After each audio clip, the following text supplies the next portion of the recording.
ನಮಸ್ಕಾರ ಪಬ್ಲಿಕ್ ಸ್ಪೆಷಲ್ಗೆ ಸ್ವಾಗತ. ನಾನು ಅರುಣ್ ಬಡಿಗೇರ್. ಗೋ ಹತ್ಯೆ ವಿಷಯ ಬಂದಾಗ ಇಡೀ ದೇಶವೇ ಹಿಂದೂಗಳೆಲ್ಲರೂ ಕೂಡ ಒಳ್ಳೆಯ ನಿರ್ಧಾರವನ್ನ ಕೇಂದ್ರ ಸರ್ಕಾರ ಮಾಡ್ತು ಅಂತ ಹೇಳ್ತಾ, ಆದ್ರೆ ಮಗದೊಂದು ಕಡೆ ಗೋಮಾಂಸವನ್ನ ತಿನ್ನಬೇಕಾದಂಥವ್ರು ಕೂಡ ಹೇಳ್ತಾ ಇದ್ರು, ನಾವು ತಿನ್ನುವಂತ ಹಕ್ಕನ್ನ ಯಾಕೆ ಕಸ್ಕೊಳ್ತೀರಾ, ನಿಮಗ ಆ ಹಕ್ಕನ್ನ ಕೊಟ್ಟಂಥವ್ರು ಯಾರು ಅನ್ನೋ ಪ್ರಶ್ನೆ ಬರ್ತಾ ಇತ್ತು. ಇನ್ನೊಂದು ಕಡೆ ನೋಡೋದಾದ್ರೆ ಕಸಾಯಿ ಖಾನೆಯನ್ನ ನಂಬಿರುವಂತಹ ಬದುಕ್ತಾ ಇರುವಂತಹ ಬಹಳಷ್ಟು ಕುಟುಂಬಗಳಿದೆ, ಅದನ್ನ ಬಂದ್ ಮಾಡಿದ್ರೆ ನಾವು ಹೇಗೆ ಜೀವನ ಮಾಡಬೇಕು ಅನ್ನೋದನ್ನ ಕೂಡ ಪ್ರಶ್ನೆ ಬಂತು. ಬಹಳಷ್ಟು ನಿರುದ್ಯೋಗಗಳು ಸೃಷ್ಟಿ ಆಗ್ಬಿಡುತ್ತೆ ಅಂತ ಹೇಳಿ ಇನ್ನೊಂದು ಪ್ರಶ್ನೆ ಬಂತು. ಅದನ್ನ ರಫ್ತು ಮಾಡುವಂತಹ ಕೆಲಸ ಭಾರತ ನಂಬರ್ 1 ಸ್ಥಾನದಲ್ಲಿದೆ. ರಫ್ತು ಮಾಡೋದು ನಿಂತು ಹೋಗ್ಬಿಟ್ರೆ ಏನಾಗಬಾರದು ನಮ್ಮ ಪರಿಸ್ಥಿತಿ ಅನ್ನೋದು ಮಗದೊಂದು ರೀತಿಯಾದಂತಹ ಪ್ರಶ್ನೆ ಬಂತು. ಹಾಗಾಗಿ ಎಲ್ಲಾ ಪ್ರಶ್ನೆಗಳ ಮಧ್ಯದಲ್ಲಿ ರೈತರು ಇನ್ನೊಂದು ಪ್ರಶ್ನೆಯನ್ನ ಎತ್ತಿದ್ರು. ನಮ್ಮಲ್ಲಿರುವಂತಹ ಒಂದಿಷ್ಟು ಹಸುಗಳು ವಯಸ್ಸಾಗಿ ಹೋಗಿರುತ್ತೆ, ಅದರಿಂದ ಹಾಲು ಬರೋದಿಲ್ಲ, ರೋಗಗ್ರಸ್ತವಾಗಿರುತ್ತೆ. ಇಂತಹ ಹಸುಗಳನ್ನ ನಾನು ಹೇಗೆ ಸಾಕಬೇಕು, ನನಗೆ ಹೊರೆ ಆಗತ್ತೆ ಅಂತ ಹೇಳಿ ಅದನ್ನ ಕಸಾಯಿಖಾನೆಗೆ ಮಾರಾಟ ಮಾಡ್ತಾ ಇದ್ರು. ಹಾಗಾಗಿ ಕಸಾಯಿಖಾನೆಗೆ ಮಾರಾಟ ಮಾಡುವಂತಹ ಒಂದಿಷ್ಟು ಬದಲಾವಣೆಗಳನ್ನ ತಂದ್ರು, ನಿಯಮಾವಳಿಗಳನ್ನ ತಂದ್ರು. ಇದು ಒಂದಿಷ್ಟು ರೈತರಿಗೂ ಹೊರೆ ಆಗಕ್ಕೆ ಶುರುವಾಯ್ತು. ಹೇಗಪ್ಪ ನಾನು, ಏನಪ್ಪ ಮಾಡ್ಲಿ ನಾನು? ಯಾಕಂತಂದ್ರೆ ಅದನ್ನ ಮಾರಾಟ ಮಾಡಬೇಕಾದ್ರೂ ಕೂಡ ನಿಯಮಗಳು ಬೇಕು, ಖರೀದಿ ಮಾಡಬೇಕಾದ್ರೂ ನಿಯಮಗಳು ಬೇಕು. ಇದನ್ನೆಲ್ಲ ನಾನು ಹೇಗೆ ಮಾಡಬೇಕು ಅಂತ ಇರುವಾಗ್ಲೇನೆ ಸುಪ್ರೀಂ ಕೋರ್ಟ್ ಅದಕ್ಕೂ ಕೂಡ ತಡೆಯನ್ನ ಕೊಟ್ಟಿದೆ, 3 ತಿಂಗಳ ಕಾಲಾವಕಾಶನೂ ಕೊಟ್ಟಿದೆ. ಇದನ್ನ ನಾವು ಬದಲಾವಣೆ ಮಾಡ್ತೀವಿ ಅಂತ ಕೇಂದ್ರ ಸರ್ಕಾರ ಹೇಳ್ತಾ ಇದೆ. ಹೇಗೆ ಬದಲಾವಣೆಯನ್ನ ಮಾಡುತ್ತೆ? ಒಂದು ಕಡೆ ಪ್ರಧಾನಿ ಮಂತ್ರಿಗಳು RSS ಜೊತೆಗೆ ವಿರೋಧವನ್ನ ಕಟ್ಕೊಳ್ತಾರ, ಇನ್ನೊಂದು ಕಡೆ ಗೋ ಹತ್ಯೆಯನ್ನ ನಿಷೇಧ ಮಾಡಿದ ನಂತರ ಹಿಂದೂಗಳು ಒಂದು ಕಡೆ ಒಟ್ಟಾಗಿದ್ರು, ಅದನ್ನ ವಿರೋಧ ಕಟ್ಕೊಳ್ತಾರ. ಅಡ್ಡ ಗೋಡೆ ಮೇಲೆ ನಿಂತಂತ ಆಗಿದೆ ಪ್ರಧಾನಮಂತ್ರಿ ನರೇಂದ್ರ ಮೋದಿ ಅವರಿಗೆ. ಏನ್ ಮಾಡ್ತಾರೆ? ಇದೆಲ್ಲದರ ಬಗ್ಗೆ ಕೂಡ ಚರ್ಚೆ ಮಾಡೋಣ. ಇದೆ ಹೊತ್ತಿನ ವಿಶೇಷ, ಗೋ ಹತ್ಯೆಗೆ ಗ್ರೀನ್ ಸಿಗ್ನಲ್.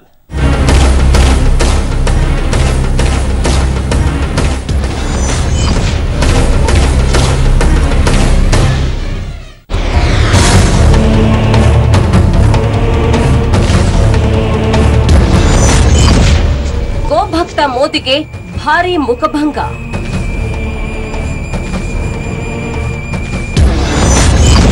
ಗೋ ಹತ್ಯೆ ನಿಷೇಧಕ್ಕೆ ಸುಪ್ರೀಂ ಚಾಟಿ ಏಟು. ಹೌದು, ಗೋ ಹತ್ಯೆ ನಿಷೇಧ ಕಾನೂನನ್ನ ಜಾರಿಗೆ ತಂದು ಹಿಂದುತ್ವದ ಮತಬುಟ್ಟಿಗೆ ಕೈ ಹಾಕಿದ ಪ್ರಧಾನಿ ನರೇಂದ್ರ ಮೋದಿ ಸರ್ಕಾರಕ್ಕೆ ಈಗ ಭಾರಿ ಮುಖಭಂಗವಾಗಿದೆ. ದೇಶಾದ್ಯಂತ ತೀವ್ರ ಚರ್ಚೆ ಹಾಗೂ ವಿವಾದಕ್ಕೆ ಕಾರಣವಾಗಿರುವ ಗೋ ಹತ್ಯೆ ನಿಷೇಧ ಕಾನೂನಿಗೆ ಸುಪ್ರೀಂ ಕೋರ್ಟ್ ತಡೆಯಾಜ್ಞೆ ಕೊಟ್ಟಿದೆ. ಮೇ 26ರಂದು ದೇಶಾದ್ಯಂತ ಗೋ ಹತ್ಯೆ ನಿಷೇಧಿಸಿರುವ ಔಚಿತ್ಯವನ್ನ ಸುಪ್ರೀಂ ಕೋರ್ಟ್ ಪ್ರಶ್ನಿಸಿದೆ.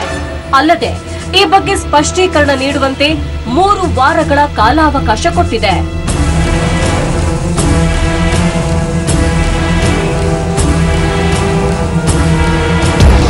ಸುಪ್ರೀಂ ಕೋರ್ಟ್ ಹೇಳಿರೋದೇನೋ, ಆಹಾರ ಮನುಷ್ಯರ ಮೂಲ ಹಕ್ಕಾಗಿದ್ದು ಇದರಲ್ಲಿ ಮಧ್ಯ ಪ್ರವೇಶ ಮಾಡೋದು ಬೇಡ ಅಂತ ಮದ್ರಾಸ್ ಹೈಕೋರ್ಟ್ ತಡೆಯಾಜ್ಞೆ ಕೊಟ್ಟಿದೆ. ಜೀವನೋಪಾಯವನ್ನ ಅನಿಶ್ಚಿತತೆಗೆ ಒಳಪಡಿಸಲು ಸಾಧ್ಯವಿಲ್ಲ. ಯಾವ ಆಧಾರದ ಮೇಲೆ ನೀವು ಗೋ ಹತ್ಯೆ ನಿಷೇಧ ಕಾನೂನು ಜಾರಿಗೆ ತಂದಿದ್ದೀರಿ?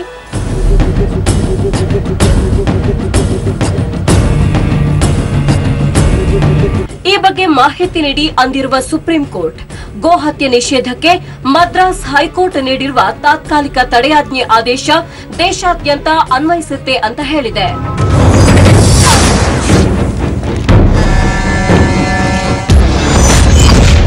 RSS ಮನವೊಲಿಕೆಗೆ ಮುಂದಾಗಿದ್ದ ಮೋದಿಗೆ ಹಿನ್ನಡೆ. ಆಗಸ್ಟ್ ಕೊನೆಯ ವಾರದಲ್ಲಿ ಹೊಸ ಕಾನೂನಿಗೆ ಸಿದ್ಧತೆ.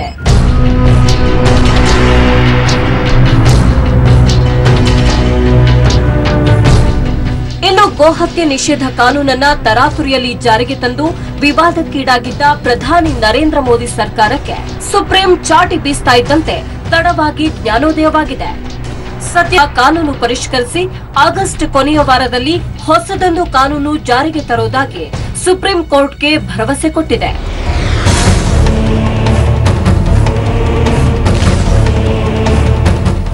ಒಟ್ನಲ್ಲಿ RSS ಒತ್ತಡಕ್ಕೆ ಮಣಿದು ವಿವಾದಾತ್ಮಕ ಕಾನೂನನ್ನ ಜಾರಿಗೆ ತರುವ ಮೂಲಕ ಹಿಂದುತ್ವದ ಜಪ ಮಾಡಿದ್ದ ಪ್ರಧಾನಿ ನರೇಂದ್ರ ಮೋದಿಗೆ ದೊಡ್ಡ ಆಘಾತವೇ ಆಗಿದೆ. ಈ ಮಹಾ ಪ್ರಮಾದವನ್ನ ಸರ್ಕಾರ ಹೇಗೆ ಸರಿಪಡಿಸಿಕೊಳ್ಳುತ್ತೆ ಅನ್ನೋದನ್ನ ಕಾದು ನೋಡಬೇಕು.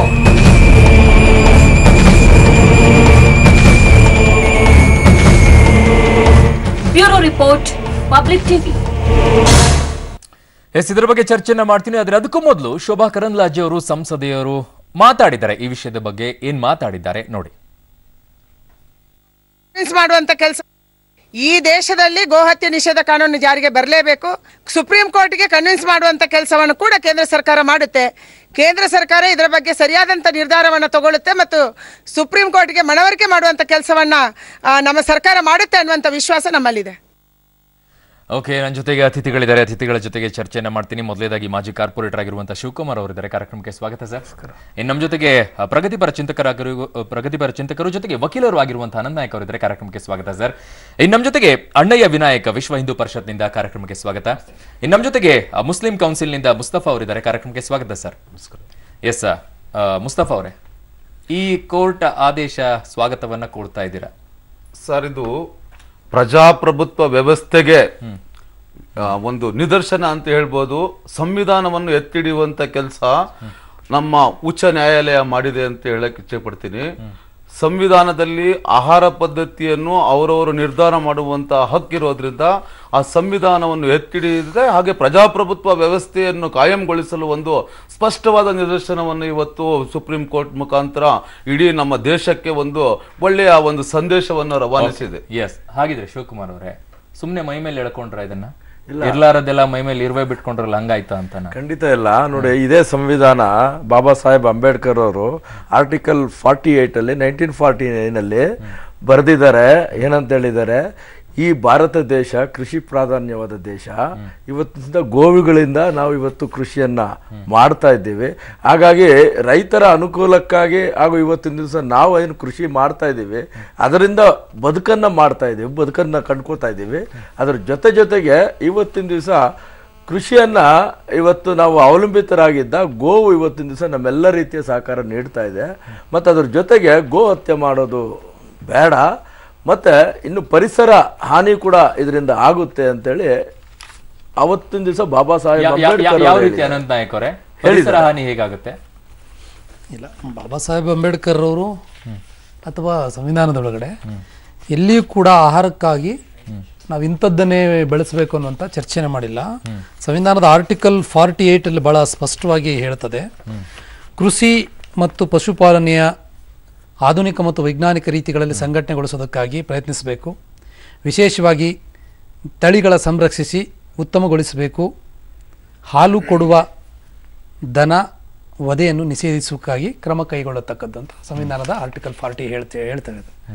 ಸೇಮ್ ಟೈಮ್ 1960 ಕೇಂದ್ರ ಸರ್ಕಾರದ ಗೋ ಸಂರಕ್ಷಣಾ ಕಾಯ್ದೆ ಏನಿದೆ, ಆ ಕಾಯ್ದೆಯಲ್ಲೂ ಕೂಡ ಆ ಕಾಯ್ದೆಯ ಸೆಕ್ಷನ್ 11J ಒಳಗಡೆ ಆಹಾರಕ್ಕಾಗಿ ಯಾವುದೇ ನಿರ್ಬಂಧಗಳನ್ನು ಅದರಲ್ಲಿ ವಿಧಿಸಿಲ್ಲ. ಆಹಾರಕ್ಕಾಗಿ ನಿಮಗೆ ಯಾವ ಪ್ರಾಣಿ ಯೋಗ್ಯವಾಗ ಅಂತ ಅನ್ಸೋದು ಅದನ್ನು ಬಳಸಬೇಕಂತ ಹೇಳುತ್ತೆ. ಬಟ್ ಪ್ರಶ್ನೆ ಏನಂದರೆ, ಕೇಂದ್ರ ಸರ್ಕಾರ ಮಾಡಿದಂಥ ತಪ್ಪು ಇಲ್ಲಿ ಆಹಾರ ಸಂಸ್ಕೃತಿ ಭಾವನೆಗಳು ಆಧ್ಯಾತ್ಮದ ಎಲ್ಲವೂ ಇರುವಾಗಲೇ ಅದು ಮಾಡಿದ್ದೇನೆಂದರೆ, ಕೇಂದ್ರ ಸರ್ಕಾರಕ್ಕೆ ಜಾನುವಾರುಗಳ ಮಾರಾಟಕ್ಕೆ ಸಂಬಂಧಪಟ್ಟಂಥ ಕಾಯ್ದೆಯನ್ನು ತರುವಂಥ ಅಧಿಕಾರವೇ ಇರಲಿಲ್ಲ. ರಾಜ್ಯ ಸರ್ಕಾರಕ್ಕೆ ಅದರ ಅಧಿಕಾರ ಇದ್ದಿದ್ದು. ಅದನ್ನು ಇವರು ಮಾಡೋದಕ್ಕೆ ಹೊರಟರು. ಮತ್ತು ಹೊರಟಿದ್ದಷ್ಟೇ ಅಲ್ಲ, ಜಾನುವಾರುಗಳು ಅಂತಂದು ಹೇಳಿ ಅದರಲ್ಲಿ ಒಂಟೆ ಸಹಿತ ಅನೇಕ ಒಂದು ದೊಡ್ಡ ಪಟ್ಟಿಯನ್ನು ನಾವು ಮಾಡಿದ್ವಿ. ಮತ್ತು ಆ ಮಾರುಕಟ್ಟೆಗೆ ಜಿಲ್ಲಾ ಮಟ್ಟದಲ್ಲಿ ಒಂದು ಕಮಿಟಿ ಇರಬೇಕು, ತಾಲೂಕು ಮಟ್ಟದಲ್ಲಿ ಒಂದು ಕಮಿಟಿ ಇರಬೇಕು, ಸಂತೆ ಮಟ್ಟದಲ್ಲಿ ಅದಕ್ಕೆ ಅಲ್ಲಿ ಅಂದ್ರೆ ಅವರ ಈ ಹಿಂದೂ ಜಾಗರಣ ವೇದಿಕೆ, ಬಜರಂಗ ದಳ, ಈ ತರದ ಸಂಘಟನೆಗಳ ಕಾರ್ಯಕರ್ತರನ್ನ ಅಕಾಮಿಡೇಟ್ ಮಾಡಿ ಅವರಿಗೊಂದು ಏನೋ ಜವಾಬ್ದಾರಿಗಳನ್ನು ಫಿಕ್ಸ್ ಮಾಡೋ ರೀತಿಯಲ್ಲಿ ಒಂದೇನೋ ತಂತ್ರಗಾರಿಕೆಯನ್ನು ಮಾಡೋಕೆ ಹೋತು. ಅದು ಸಂವಿಧಾನದ ವಿರೋಧಿ ಅಂತಂದು ಹೇಳಿ ಗೊತ್ತಾಗಿ ಇವತ್ತಿನ ಸುಪ್ರೀಂ ಕೋರ್ಟ್ ಅದನ್ನ ತಳ್ಳಿ ಹಾಕಿದೆ. ಕೇಂದ್ರ ಸರ್ಕಾರಕ್ಕೆ ಇದು ಮುಖಭಂಗ ಅಷ್ಟೇ ಅಲ್ಲ, ಈ ನೆಲದ ಸಂವಿಧಾನಕ್ಕೆ ಒಂದು ದೊಡ್ಡ ಶಕ್ತಿಯನ್ನೇ ಇವತ್ತು ಸುಪ್ರೀಂ ಕೋರ್ಟ್ ತುಂಬಿದೆ. ಅದರ ಪಾಠ ಕಲ್ತಿದೆ ಅಂತ ಅದನ್ನ ಪಾಠ ಅಂದ್ರೆ ನಾನು ಕೇಳೋದು, ಸಂವಿಧಾನದಿಂದ ಇಷ್ಟು ದಿನ ಏನೋ ಅರ್ಥ ಆಗಿರ್ಲಿಲ್ವಾ, ಅಥವಾ ಸಂವಿಧಾನ ಈಗ ಅರ್ಥ ಮಾಡುವಂತ ಪರಿಸ್ಥಿತಿ ಸುಪ್ರೀಂ ಕೋರ್ಟ್ ನಿಂದ ಕೇಂದ್ರ ಸರ್ಕಾರಕ್ಕೆ ಬಂತ ಅಂತ? ಒಂದು ಅಗತ್ಯವಾದಾಗ ನಾವು ತಿಳ್ಕೊಬೇಕಾಗಿರೋದು, ನೀವೇ ಏನು ಇವತ್ತು ಹೆಡ್ಡಿಂಗ್ ಕೊಟ್ಟಿದ್ದೀರಾ, ಯಾಕೆಂದ್ರೆ ನಾವು ಸುಪ್ರೀಂ ಕೋರ್ಟ್ ನ ಗೌರವಿಸ್ತೇವೆ. ಹಾಗಾಗಿ ಸುಪ್ರೀಂ ಕೋರ್ಟ್ ಈಗ ಯಾವುದೇ ಒಂದು ಕಾನೂನುಗಳು ಬಂದಿದ್ದಾಗ ಸಂದರ್ಭದಲ್ಲಿ ಯಾವುದೇ ಒಂದು ಈಗ ಒಂದು ಕಾನೂನು ತಂದ್ರು ಅದಕ್ಕೆ ವಿರೋಧವಾಗಿ ಒಂದು ಹೈಕೋರ್ಟ್ಗೆ ಸುಪ್ರೀಂ ಕೋರ್ಟ್ಗೆ ಅಪೀಲ್ ಹೋಗಿದ್ದಾರೆ. ಹಾಗಾಗಿ ಸುಪ್ರೀಂ ಕೋರ್ಟ್ ಈಗ ಎರಡೂ ಕಡೆಗಳಿಂದ ಅದೇನಂತ ಹೇಳಿದೆ, ಹಿನ್ನಡೆ ಏನಾಗಿಲ್ಲ, ಇದನ್ನ ಕೇಳಿದೆ, ಏನಕ್ಕೆ ಮಾಡ್ತಾ ಇದ್ದೀರಾ, ನನಗೆ ಅದನ್ನ ಸ್ಪಷ್ಟೀಕರಣ ಕೊಡಿ ಅಂತ ಕೇಳಿದೆ ಹೊರತು ಇದು ಕೇಂದ್ರ ಸರ್ಕಾರಕ್ಕಾಗ್ಲಿ ಅವಮಾನ ಆಗ್ಲಿ ಮುಖಭಂಗ ಆಗ್ಲಿ ಮೋದಿಗೆ ಇನ್ನೊಂದಾಗ್ಲಿ ಮತ್ತೊಂದಾಗ್ಲಿ ಏನೂ ಆಗಿಲ್ಲ. ಇನ್ನು 3 ತಿಂಗಳ ನಂತರ ಏನು ಇವರು ಅಫಿಡವಿಟ್ ಸಲ್ಲಿಸ್ತಾರೆ ಅದ್ರ ಪ್ರಕಾರ ಇವರು ನಿಜವಾಗಿ ಕರೆಕ್ಟ್ ಅಫಿಡವಿಟ್ ಕೊಡ್ತಾರೆ. ಏನಕ್ಕೆ ಮಾಡಬೇಕು ಅಂತ ನಾನು ಇವತ್ತು ಹೇಳ್ತೀನಿ. ಏನಕ್ಕೆ ಮಾಡಬೇಕು ರೀಕನ್ಸಿಡರ್ ಮಾಡ್ತೀನಿ ಅನ್ನೋದ್ರ ಅರ್ಥ ಇಲ್ಲ. ನಂಗೆ ಗೊತ್ತಿಲ್ಲಪ್ಪ, ನಂಗೆ ಗೊತ್ತಿಲ್ಲ. ನಾನು ಅದಕ್ಕೆ ಕೇಳ್ತೀನಿ, ಸುಪ್ರೀಂ ಕೋರ್ಟ್ ನಲ್ಲಿ ಕೇಂದ್ರದ ಪರ ವಕೀಲರು ಹೇಳಿರೋದು ರೀಕನ್ಸಿಡರ್ ಮಾಡ್ತೀನಿ ಅಂತ ಹೇಳಿ, ಅವ್ರ ಅದ್ರ ಬಗ್ಗೆ ಏನು ಅನ್ನೋದು ವಿವರಣೆ ಕೊಡ್ತೀನಿ ಅಂತ.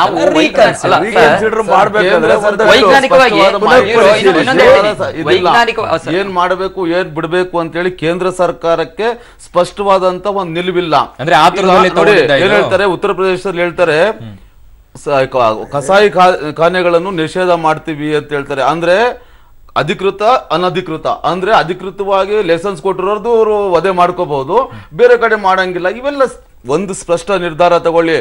ಪೂರ್ತಿ ನಿಲ್ಲಿಸಬೇಕಾ, ನಿಲ್ಸಕ್ ಪ್ರಯತ್ನ ಮಾಡಿ. ನೀವು ಈ ಕಡೆ ಏನೊಂದು curd ಹೊರಡಿಸಿದ್ರಲ್ಲ animal and husbandry department ಇಂದ, ಅವತ್ತಿನ ದಿವಸ ಒಂದಷ್ಟು ಅಂಶಗಳನ್ನ ಕೊಟ್ಟು ಆಯಾ ರಾಜ್ಯಗಳಲ್ಲಿ ಯಾವ ರೀತಿ ಮಾಡಿದ್ರೆ ಇದು ಸರಿ ಆಗುತ್ತೆ ಅನ್ನೋದಕ್ಕೆ ಒಂದಷ್ಟು ಪಟ್ಟಿಗಳನ್ನು ಕೊಟ್ಟಿದ್ದಾರೆ. ಏನು ಮುಂದಿನ ದಿನಗಳಲ್ಲಿ ಅದನ್ನು ಮಾರಾಟ ಮಾಡ್ಬೇಕಾದ್ರೆ ತಹಶೀಲ್ದಾರರ ಪರ್ಮಿಷನ್ ತಗೋಬೇಕಾ, ಅಥವಾ ರೈತರು ಏನಾದ್ರು ಬೇರೆಯವ್ರಿಗೆ ಮಾರಾಟ, ಇದೆಲ್ಲವೂ ಕೂಡ ಒಂದಷ್ಟು ಕೊಟ್ಟಿದ್ದಾರೆ.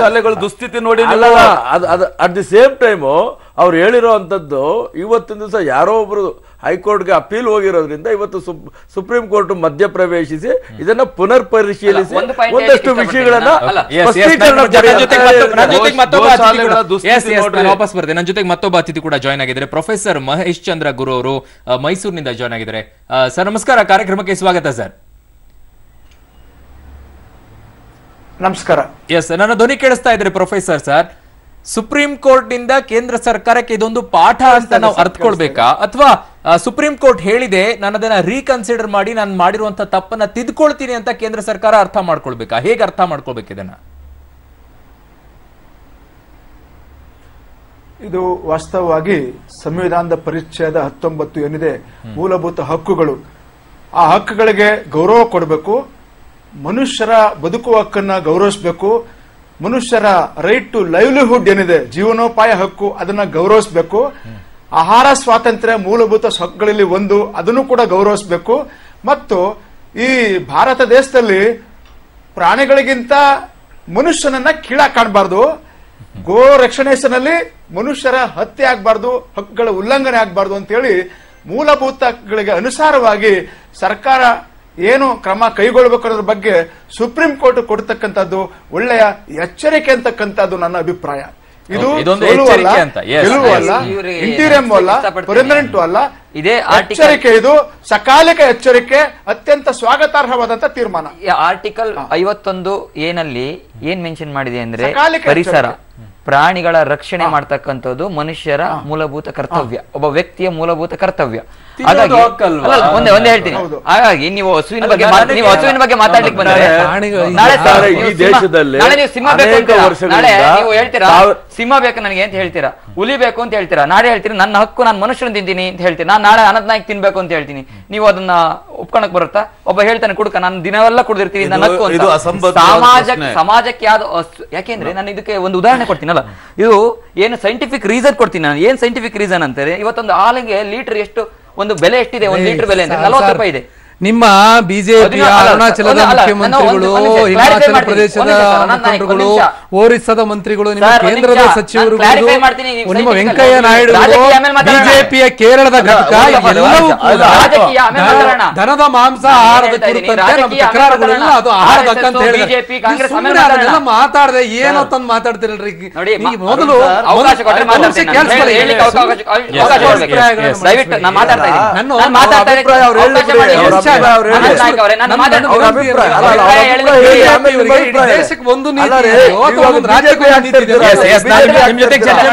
ನಿಮ್ ಜೊತೆ ಚರ್ಚೆ ಮಾಡ್ತೀನಿ ಅಣ್ಣಯ್ಯ ಅವ್ರ, ನಿಮ್ಗೆ ಅವಕಾಶ ಕೊಡ್ತೀನಿ. ಅವ್ರು ಕೇಳ್ತಾ ಇದ್ದಿದ್ದು ಒಂದು ಪ್ರಶ್ನೆ, ತಿನ್ನಬೇಕು ಅನ್ನೋ ಹಕ್ಕಾಗಿದ್ರೆ ಸಿಗುವಂತ ಎಲ್ಲಾ ಪ್ರಾಣಿಗಳನ್ನ ತಿಂದ್ಬಿಡಿ, ಜಿಂಕೆ ತಿನ್ನಿ, ಮೊಲ ತಿನ್ನಿ, ನವಿಲ್ಗಳನ್ನ ತಿನ್ಕೊಳ್ಳಿ, ರಾಷ್ಟ್ರೀಯ ಪ್ರಾಣಿಯಾಗಿರುವಂತಹ ಹುಲಿ, ಸಿಂಹ, ಆನೆ ಎಲ್ಲಾ ತಿನ್ಕೊಂಡು ಹೋಗ್ಬಿಡಿ, ಗೋಹತ್ಯೆ ಮಾತ್ರ ಯಾಕಬೇಕು, ಗೋಮಾಂಸ ಯಾಕಬೇಕು ಅನ್ನೋ ಪ್ರಶ್ನೆನ ಒಂದ್ ಕಡೆ ಕೇಳ್ತಾ ಇದ್ದಾರೆ. ಇನ್ನೊಂದ್ ಕಡೆ ಅನಂತ್ ನಾಯಕ್ ಅವ್ರು ಕೇಳ್ತಾ ಇರೋದು, ಎಲ್ಲಾ ಒಂದೇ ನೀತಿಯನ್ನ ದೇಶದಲ್ಲಿ ಅಳವಡಿಸ್ಕೊಳ್ಳಾಗತ್ತಾ? ಇದು ಪ್ರಜಾಪ್ರಭುತ್ವವಾಗಿರುವಂತಹ ದೇಶ, ಇಲ್ಲಿ ಒಬ್ಬೊಬ್ಬರಿಗೆ ಒಂದೊಂದು ರೀತಿಯಾದಂತಹ ಸಂಪ್ರದಾಯ ಇದೆ, ಅವರಿಗೆ ತಿನ್ನುವಂತ ಹಕ್ಕಿದೆ, ಒಂದೊಂದು ಹಕ್ಕುಗಳು ಒಬ್ಬೊಬ್ಬರಿಗಿದೆ. ಆ ಹಕ್ಕನ್ನ ಯಾಕೆ ಕಸಿದುಕೊಳ್ತಿದ್ದೀರಾ ಅಂತ ಕೇಳ್ತಾ ಇದ್ದಾರೆ. ಏನ್ ಮಾಡ್ತಾರೆ ಇದ್ರ ಮಧ್ಯದಲ್ಲಿ? ರೀಕನ್ಸಿಡರ್ ಅಂದ ತಕ್ಷಣ ಕೇಂದ್ರ ಸರ್ಕಾರ ತಲೆಬಾಗಿ ನಡೆಯುತ್ತಾ ಅಥವಾ ಇಲ್ಲ ಇದು ಸರಿ ಇದೆ ಅಂತ ಹೇಳಿ ವಾದ ಮಂಡಿಸ್ತಾರ? ಎಸ್ ಅನಂತ್ ನಾಯಕ್ ಅವರೇ, ನಾನು ಕೇಳೋದು ಇವತ್ತಿನ ಸುಪ್ರೀಂ ಕೋರ್ಟ್ ಅಲ್ಲಿ ಸ್ಪಷ್ಟವಾಗಿ ಏನ್ ಹೇಳಿದೆ, ಏನ್ ಅರ್ಥ ಮಾಡ್ಕೊಳ್ಬೇಕು ನಾವು? ಇವತ್ತಿನ ಸುಪ್ರೀಂ ಕೋರ್ಟ್ ಬಹಳ ಪ್ರಮುಖವಾಗಿ ನ್ಯಾಯಮೂರ್ತಿ KR ಮತ್ತು ಚಂದ್ರಚೂಡ್ ಅವರ ಪೀಠ ಹಿಂದೆ ಸಂಬಂಧಪಟ್ಟ ಈ ಜಾನುವಾರುಗಳ ಮಾರಾಟ ನಿಷೇಧಕ್ಕೆ ಸಂಬಂಧಪಟ್ಟಂಗೆ ಕೇಂದ್ರ ಸರ್ಕಾರ ಏನೋ ಅಧಿಸೂಚನೆ ಹೊರಡಿಸಿತ್ತು. ಇದ್ರ ಚರ್ಚೆಗೆ ತಗೊಂಡು ಮೊದಲ ಶಬ್ದವನ್ನೇ ಅದು ಬಳಸಿರೋದು. ಹಿಂದೆ ಮದ್ರಾಸ್ ಕೋರ್ಟು ಇದಕ್ಕೆ ತಡೆಯಾಜ್ಞೆಯನ್ನು ನೀಡಿತ್ತು. ಆ ತಡೆಯಾಜ್ಞೆಯನ್ನು ದೇಶವ್ಯಾಪಿಯಾಗಿ ಇದನ್ನು ವಿಸ್ತರಿಸಬೇಕು ಅನ್ನೋದು ಒಂದು ಅಂಶ ಹೇಳುತ್ತೆ. ಇನ್ನು ಮುಂದುವರೆದದು ಹೇಳುತ್ತೆ, ಈ ದೇಶದ ಲೈವ್ಲಿಹುಡ್ ಜೀವಿಸುವ ಹಕ್ಕು ಇದೆಯಲ್ಲ, ಈ ಹಕ್ಕನ್ನು ಕಸಿದುಕೊಳ್ಳುವಂಥ ಅಧಿಕಾರ ಯಾರಿಗೂ ಇಲ್ಲ ಮತ್ತು ಜನರ ಮಧ್ಯೆ ತಾರತಮ್ಯಗಳನ್ನು ಬಿತ್ತುವಂತಹ ರೀತಿಯ ಕಾನೂನುಗಳ ಅವಶ್ಯಕತೆ ನಮಗಿಲ್ಲ. ಹಾಗಾಗಿ ಈ ಥರದ ಆಹಾರದ ಕಾರಣಕ್ಕಾಗಿ ನೀವು ಜಾನುವಾರುಗಳನ್ನ ತಡೆಯನ್ನು ತರುವಂತಹ ಅಧಿಸೂಚನೆಯ ಅಗತ್ಯ ಇಲ್ಲ. ಹಾಗಾಗಿ ಇದರ ಬಗ್ಗೆ ನೀವು ಸ್ಪಷ್ಟನೆ ಕೊಡಿ ಅಂತಂದೇಳಿ ಸುಪ್ರೀಂ ಕೋರ್ಟ್ ಹೇಳಿದೆ. ತಕ್ಷಣದಲ್ಲಿ ಕೇಂದ್ರ ಸರ್ಕಾರವನ್ನು ಪ್ರತಿನಿಧಿಸಿ ನಾವು ಇದರ ಬಗ್ಗೆ ರೀಕನ್ಸಿಡರ್ ಮಾಡಿ ಅಂತಂದೇಳಿ ಏನು ಸುಪ್ರೀಂ ಕೋರ್ಟ್ ಸೂಚನೆಯನ್ನು ಕೊಟ್ಟಿದೆ. ರೀಕನ್ಸಿಡರ್ ಅಂತಂದೇಳಿ ಶಬ್ದವನ್ನು ನೀವು ಹೇಳಿದ್ರಲ್ಲ, ರೀಕನ್ಸಿಡರ್ ಅಂತಂದೇಳಿದರೆ ಈ ಅಧಿಸೂಚನೆಯ ಅಗತ್ಯತೆ ಈ ದೇಶಕ್ಕೆ ಇರಲಿಲ್ಲ. ಅನಗತ್ಯವಾಗಿ ನೀವು ಇದನ್ನು ಹೇರುವಂಥ ಪ್ರಯತ್ನವನ್ನು ಮಾಡಿದ್ದೀರಿ. ಹಾಗಾಗಿ ಇದನ್ನು ಸಂಪೂರ್ಣವಾಗಿ ನೀವು ವಾಪಸ್ ತಗೊಳ್ಳೋದಕ್ಕೆ ಕೇಂದ್ರ ಸರ್ಕಾರ ಮುಂದಾಗಿ ಅಂತಂದು ಹೇಳಿ ಇದಕ್ಕಿದ್ದಂಥ ತಡೆ ಅಥವಾ ಏನು ಸರ್ಕಾರ ಮುಂದಾಗಬೇಕು ಅಂತಂದೇಳಿ ಏನು ಆಲೋಚನೆ ಮಾಡ್ತಾ ಇತ್ತು, ಆ ಆಲೋಚನೆ ಆ ಪ್ರಯತ್ನಕ್ಕೆ ಇವತ್ತು ಶಾಶ್ವತವಾದಂಥ ಒಂದು ತಡೆಯನ್ನು ಕೊಟ್ಟಿದೆ. ಇದ್ರ ಬಗ್ಗೆನೇ ನಾನು ಕೇಳ್ತಾ ಇದ್ದೀನಿ. ರೀಕನ್ಸಿಡರ್ ಅಂದ ತಕ್ಷಣನೇ ನಾನು ತಪ್ಪಾಗಿದೆ ನಾನು ತಿದ್ದುಕೊಳ್ತೀನಿ ಅನ್ನೋದಾ, ಇಲ್ಲ ಇದು ಕರೆಕ್ಟ್ ಆಗಿದೆ ನಾನು ಮಾಡಿದ್ದೀನಿ ಅನ್ನೋದು ನಿರ್ಧಾರವನ್ನ ಒಂದು ಹೇಳಿ ನಾನು ಮುಂಚೆ ಅವ್ರು ಹೇಳಿದ ದಯವಿಟ್ಟು ಈಗ ನನ್ನ ಸರ್ದೆ ನಾನು ಮಾತಾಡ್ಲಿಕ್ಕೆ ಸೇರಿಸ್ಬಿಡ್ತೀನಿ. ಏನಂತಂದ್ರೆ ಇವರು ನಾವು ಸೈಂಟಿಫಿಕಲ್ ತಗೊಂಡ್ರೆ ನಾವು ಯೋಚನೆ ಮಾಡಬೇಕಾದಂಥ ಪರಿಸ್ಥಿತಿ ಏನಂತಂದ್ರೆ, ನಮಗೆ 1947 ಸ್ವತಂತ್ರ ಬಂದಂಥ ಸಂದರ್ಭದಲ್ಲಿ ಗೋಗಳ ಒಂದು 45 ಕೋಟಿಗಿನ ಹೆಚ್ಚು ಗೋಗಳಿದ್ದು ಆಯ್ತಾ. ಇವತ್ತು 18 ಕೋಟಿ ಗೋಗಳಿದೆ. ಇವತ್ತು ಹಾಲಿನ 1 ಲೀಟರ್ನ ಬೆಲೆ ನಾವು ಸಿಟಿಲಿ ನಾವೆಲ್ಲರೂ ಜೀವನ ಮಾಡ್ತಾ ಇದ್ದೀವಿ, 40 ರೂಪಾಯಿ ಆಗಿದೆ. ಇದೇ ರೀತಿ ಹಸುಗಳನ್ನು ಕಡಿತಾ ಹೋದರೆ ನಾಳೆ ಹಸುನೇ ಇಲ್ಲದೆ 400 ರೂಪಾಯಿ ಕೊಟ್ಟರೆ ನಿಮ್ಗೆ 1 ಲೀಟರ್ ಹಾಲು ಕುಡಿಲಿಕ್ಕೆ ಸಿಗೋದಿಲ್ಲ. ನಾವು ಭಾರತೀಯರು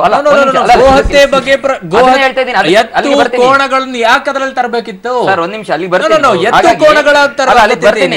ಒಂದ್ ನಿಮಿಷ ಇದಕ್ಕೆ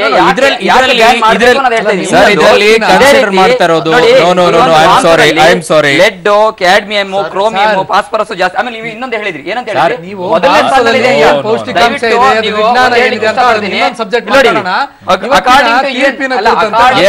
ಪ್ರೊಫೆಸರ್ ಮಹೇಶ್ ಚಂದ್ರ ಇಲ್ಲಿ ಕೇಳಿ, ನಮ್ ಪಾಯಿಂಟ್ ಹೇಳೋದಕ್ಕೆ ಅವಕಾಶ ಮಾಡ್ಕೊಡ್ಬೇಕು ನೀವು. ಈಗ ಅರ್ಧ ಕಟ್ ಮಾಡೋಂಗಿಲ್ಲ. ಯಾಕೆಂದ್ರೆ according to UN food and agriculture organisation ಮತ್ತು ಯುರೋಪ್ ಯೂನಿಯನ್ ಏನಂತ ಹೇಳಿದೆ ಅಂದ್ರೆ, ಪ್ರಪಂಚದಲ್ಲಿ ಅತ್ಯಂತ ಕಡಿಮೆ ಬೀಫ್ ಕನ್ಸಂಪ್ಷನ್ ಮಾಡೋದು ಭಾರತದಲ್ಲಿ. ಈಗ ಬಂದಿರತಕ್ಕಂಥ ವಿಕಿಪೀಡಿಯಾ ತೆಗೆದು ನೋಡಿ, ಇವಾಗಲೇ ಬೇಕಾದ್ರೆ ನೀವು ಚೆಕ್ ಮಾಡಿ ನೋಡಿ. ಆಮೇಲೆ ಎಕ್ಸ್ಪೋರ್ಟ್ ಮಾಡೋದು ಬೀಫ್ ಒಂದೇ ತಿಂಗಳು ಹೇಳಿ, ನೀವು ಹೇಳಿದಲ್ಲ 5ನೇ ಸ್ಥಾನದಲ್ಲಿ ಭಾರತ ಇದೆ, 2ನೇ ಸ್ಥಾನದಲ್ಲಿ ನಮ್ಮ ದೇಶ ಇರೋದು. ಅದಾದ್ಮೇಲೆ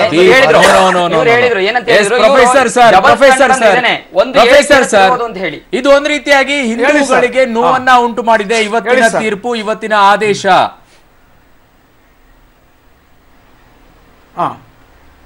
ಇದು ಒಂದು ತಪ್ಪು ಕಲ್ಪನೆ. ಯಾಕೆ? ಇಂಡಿಯಾ ಆದ್ರೆ ಹಿಂದೂಗಳ ದೇಶ ಅಲ್ಲ, ಸಮಸ್ತ ಭಾರತೀಯರ ದೇಶ, ಸರ್ವ ಧರ್ಮಗಳ ಶಾಂತಿಯ ತೋಟ. ಹಾಗಾಗಿ ಕೇಂದ್ರ ಸರ್ಕಾರ, ಬಿಜೆಪಿ ನೇತೃತ್ವದ ಕೇಂದ್ರ ಸರ್ಕಾರ ಹಿಂದುತ್ವ ಅಜೆಂಡಾವನ್ನ ಭಾರತೀಯರ ಮೇಲೆ ಹೇರ್ತಕ್ಕಂತ ಒಂದು ಪ್ರಯತ್ನವನ್ನ ಮೇ 23, 2017 ಮಾಡ್ತು. ಇದರ ವಿರುದ್ಧ ಇಡೀ ದೇಶದಲ್ಲಿ ಪ್ರಗತಿಪರರು, ಸಂಘಟನೆಗಳು, ವಿರೋಧ ಪಕ್ಷಗಳು ಹೋರಾಟವನ್ನು ಮಾಡಿದ್ವು. ಆ ಒಂದು ಹೋರಾಟದ ಫಲವಾಗಿ, ಜನಾಭಿಪ್ರಾಯ ಮೂಡಿಸತಕ್ಕಂಥ ಪ್ರಯತ್ನದ ಫಲವಾಗಿ ಇವತ್ತು ಸುಪ್ರೀಂ ಕೋರ್ಟ್ ಏನ್ ಹೇಳಿದೆ? Don't play with the fundamental rights of the people, don't take away the right to livelihood of the people ಅಂತ ಹೇಳ್ತಾರೆ. ಜನರ ಜೀವಿಸುವ ಹಕ್ಕಿನ ವಿಚಾರದಲ್ಲಿ ಆಟ ಆಡಬೇಡಿ ಅಂತ ಹೇಳ್ತೆ. ಹೇಳಿ ಸರ್. ಏನಂತಂದ್ರೆ ನೀವು ಹೇಳ್ತಾ ಇದ್ದೀರಾ ಅವಾಗಿಂದ ಇಂದು ಜನರ ಜೀವಿಸುವ ಹಕ್ಕಿನ ಪ್ರಕಾರ ಆಟ ಆಡಬೇಡಿ ಅಂತಕ್ಕಂಥ ಎಚ್ಚರಿಕೆ ಕೊಟ್ಟಿದೆ ಸರ್ಕಾರ. ನಿಮ್ಮ ಪ್ರಕಾರ ಹಿಂದುತ್ವ ಅಂದ್ರೆ ಏನ್ ಹೇಳಿ?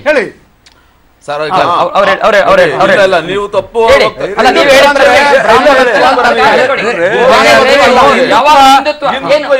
ಹಿಂದುತ್ವ ಅಂತ ಹೇಳಿದ್ರೆ ಗಾಂಧೀಜಿ ಸುಪ್ರೀಂ ಕೋರ್ಟ್ ಹಿಂದುತ್ವ ಅಂದ್ರೆ ಗಾಂಧೀಜಿಯನ್ನು ಸಾಯಿಸೋದು, ಧರ್ಮದ ಹೆಸರಿನಲ್ಲಿ ಅಶ್ರಫ್ರನ್ನು ಕೊಲೆ ಮಾಡೋದು, ಆ ಹಿಂದುತ್ವದ ಬಗ್ಗೆ ಚರ್ಚೆ ಬೇಡ. ವಿಷಯದಲ್ಲಿ ರಾಜಕೀಯ ಮಾಡಬೇಡಿ. ಗೋಶಾಲೆಗಳ ಹಣಕಾಸಿನ ಲೂಟಿ ಮಾಡ್ತಾ ಇದ್ದೀರಾ, ಹುಲ್ಲಿನ ವಿಷಯದಲ್ಲಿ ಲೂಟಿ ಹೊಡಿತಾ ಇದ್ದಾರೆ. ಇವತ್ತು ಗೋವುಗಳ ವಿಷಯಗಳೆಲ್ಲ ಏನಾಯ್ತು? ಗೋಶಾಲೆಗೆ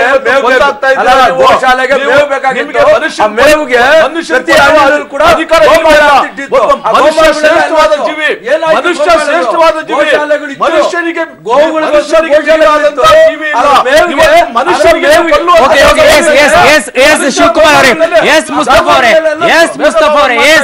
ಶಿವಕುಮಾರ್ ಅವರೇ, ಎಸ್ ಪ್ರೊಫೆಸರ್ ಸರ್ ಬರ್ತೇನೆ ನಾನು. ಒಂದ್ ನಿಮಿಷ ಸರ್. ಮನುಷ್ಯರು ಈ ಭೂಮಿ ಮೇಲೆ ಜೀವಿಸುವಂತ ಹಕ್ಕು ಎಷ್ಟಿದೆಯೋ ಅಷ್ಟೇ ಪ್ರಾಣಿಗಳಿಗೂ ಜೀವಿಸುವಂತ ಹಕ್ಕಿದೆ. ಅದನ್ನ ತಡೆಯುವಂತ ಯಾರಿಗೂ ಕೂಡ ಹಕ್ಕಿಲ್ಲ. ಹಾಗಾದ್ರೆ ಗೋಹತ್ಯೆಯನ್ನ ಮಾಡೋದನ್ನ ತಡೆಯೋಕೆ ಯಾರಿಂದ ಸಾಧ್ಯ ಆಗೋದಿಲ್ಲ ಅನ್ನೋದು ಒಂದು ವಾದ. ಇದರ ಮಧ್ಯದಲ್ಲಿ ರಾಜಕೀಯ ಇದರ ಮಧ್ಯೆ ಬರ್ತಾ ಇದೆ. ಇಷ್ಟು ದಿನ ಗೋಹತ್ಯೆಗೆ ಒಂದ್ ರೀತಿಯಾಗಿ ಬೆಂಬಲ ಕೊಡ್ತಾ ಇದ್ರು. ರಾಷ್ಟ್ರಪತಿ ಹುದ್ದೆಗೆ ದಲಿತ ಮುಖಂಡರನ್ನ ತಂದಿಟ್ಟಾಗ ಎಲ್ಲೋ ಒಂದ್ ಕಡೆ ನನಗೆ ವೋಟ್ ಬ್ಯಾಂಕಿಗೆ ಏಟು ಬೀಳುತ್ತೆ ಅಂದಾಗ ಈ ರೀತಿಯಾದ ಸ್ಟ್ರಾಟಜಿಯನ್ನ ಮಾಡ್ಕೊಳ್ತಾ ಇದ್ದೀರಾ ಗೊತ್ತಿಲ್ಲ ನನಗೆ. ಯಾವ ರೀತಿಯಾಗುತ್ತೆ RSS ನ ಹೇಗೆ ಮನವೊಲಿಸ್ತಾರೆ ಗೊತ್ತಿಲ್ಲ. ಇದ್ರ ಬಗ್ಗೆ ಚರ್ಚೆಯನ್ನ ಮಾಡ್ತಾರೆ. ಎಸ್ ಶಿವಕುಮಾರ್ ಸರ್, ಇಷ್ಟು ದಿನ ಒಂದು ಸ್ಟ್ರಾಟಜಿ ಇತ್ತು. ಈಗ ಮೋದಿ ಅವರು ಅಡ್ಡಗೋಡೆ ಮೇಲೆ ದೀಪ ಇಟ್ಟಂಗೆ ಆಗ್ಬಿಟ್ಟಿದವ್ರ ಪರಿಸ್ಥಿತಿ ಅಂತ ಅನಿಸ್ತಾ ಇದೆ. ಒಂದು ಕಡೆ ದಲಿತ ರಾಷ್ಟ್ರಪತಿಯನ್ನ ಮಾಡೋಕೆ ಹೊರಡ್ತಾ ಇದ್ದಾರೆ, ಇನ್ನೊಂದು ಕಡೆ RSS ಅಂದ್ರೆ ವಿಲವಿಲ ಅಂತ ಒದ್ದಾಡ್ತಾ ಇದ್ದಾರೆ ಪ್ರಧಾನಿ ನರೇಂದ್ರ ಮೋದಿ. RSS ಅಲ್ಲಿ ಯಾವತ್ತೂ ಕೂಡ ಜಾತಿ ಅಂತೇಳಿ ತಗೊಂಡೋಗಿಲ್ಲ. ಇವತ್ತು ಕೂಡ ನಾನು ಜಾತಿ ತಗೊಳ್ಳಿಲ್ಲ. ನಾನು ಕೇಳ್ತಾ ಇರೋದು ಗೋಹತ್ಯೆ ವಿಷಯ, ಗೋಹತ್ಯೆ ನಿಷೇಧ. ರಾಷ್ಟ್ರಪತಿಗಳಿಗೆ ನಾನು ಕೇಳಿರೋದು ರಾಷ್ಟ್ರಪತಿ ವಿಷಯದಲ್ಲಿ ನಿಮ್ಮ ಕ್ಯಾಂಡಿಡೇಟ್ ಅಂತ ದಲಿತ ಕ್ಯಾಂಡಿಡೇಟ್ ಅಂತ ನೀವೇ ನಿಲ್ತಾ ಇದ್ದೀರಾ. ಆಯ್ತು, 16,000 ವರ್ಷಗಳಿಂದ ಈ ದೇಶದಲ್ಲಿ ಸಂಸ್ಕೃತಿ ಸಂಪ್ರದಾಯ ಪರಂಪರೆ. ಇವತ್ತು ನಾವು ವಾಯುದೇವರಿಗೆ ಪೂಜೆ ಮಾಡ್ತೀವಿ, ಕಾವೇರಿ ತಾಯಿಗೆ ಪೂಜೆ ಮಾಡ್ತೀವಿ ನೀರು ಕೊಡುವಂಥದ್ದಕ್ಕೆ, ಹೌದು ಅಲ್ವಾ? ಅಗ್ನಿದೇವರಿಗೆ ಪೂಜೆ ಮಾಡ್ತೀವಿ. ಈ ರೀತಿ ಎಲ್ರಿಗೂ ಪೂಜೆ ಮಾಡೋಂಗೆ ಹಾಲು ಕೊಡುವಂತ ಪೂಜೆ ಮಾಡ್ತೀವಿ. ಗೋ ಪೂಜೆ ಇವತ್ತಿನ ದಿವಸ ಮಾಡ್ತೀವಿ ನಾವು ಹಾಲು ಕೊಡೋರ್ಗೆ. ಇವತ್ತು ಶುಭ ಸಂದೇಶದಲ್ಲಿ ನಾವೆಲ್ಲರೂ ಕೂಡ ಯಾವ್ದಾದ್ರು ಒಂದು ಗೃಹ ಪ್ರವೇಶ ಮಾಡಿದ್ರೆ ಮೊದಲು ಹಸು ಹೋಗ್ಬೇಕು, ಅದು ಶುಭ ಸಂಕೇತ ಅಂತ ಮಾಡ್ತೀವಿ. ಯಾವುದೇ ಆದ್ರೂ ಒಳ್ಳೆ ಕಾರ್ಯಕ್ಕೆ ಶ್ರದ್ಧೆ ಇರೋರು ಪ್ರತಿಯೊಬ್ರು ಕೂಡ ಗೋವಿನ ನೋಡ್ಕೊಂಡು ಹೋಗ್ತಾರೆ, ಗೋವಿನ ಭಕ್ತಿಯಿಂದ ಪೂಜೆ ಮಾಡ್ತಾರೆ. ಅದೇ ರೀತಿ ಇವತ್ತಿಂದಲ್ಲ 16,000 ವರ್ಷಗಳಿಂದ ಬಂದಿದೆ. ಸನಾತನ ಧರ್ಮದಲ್ಲೂ ಬಂದಿದೆ. ಇದು ಯಾಕೆ ಮಾಡ್ತೀವಿ? ಅದಕ್ಕೆ ವಿಶೇಷ ಸ್ಥಾನ ಇದೆ. ಕೋಟಿ ದೇವತೆಗಳು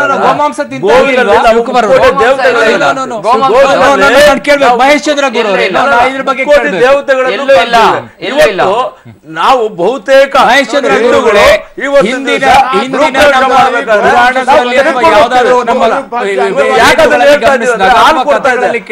ನಮ್ಗೆ ನಮ್ಮನ್ನು ಬೆಳೆಸಿದೆ ಅದು ಹಾಲು. ಇವತ್ತು ಎಷ್ಟೋ ಜನ ಇವತ್ತು ಇಂಜಿನಿಯರ್ ಇರ್ಬೋದು, ಡಾಕ್ಟರ್ ಇರ್ಬೋದು, ಒಂದು ಹಳ್ಳಿಲಿ ಅವ್ನು ಬೆಳೆಸ್ಬೇಕಾದ್ರೆ ಒಂದು ಹಸು ಹಾಲಿನ ಒಂದು ಏನು ವರಮಾನ ಇದೆ, ಆ ವರಮಾನ ಆ ಮಕ್ಕಳ ಜೀವನ ಬೆಳೆಸಿದೆ.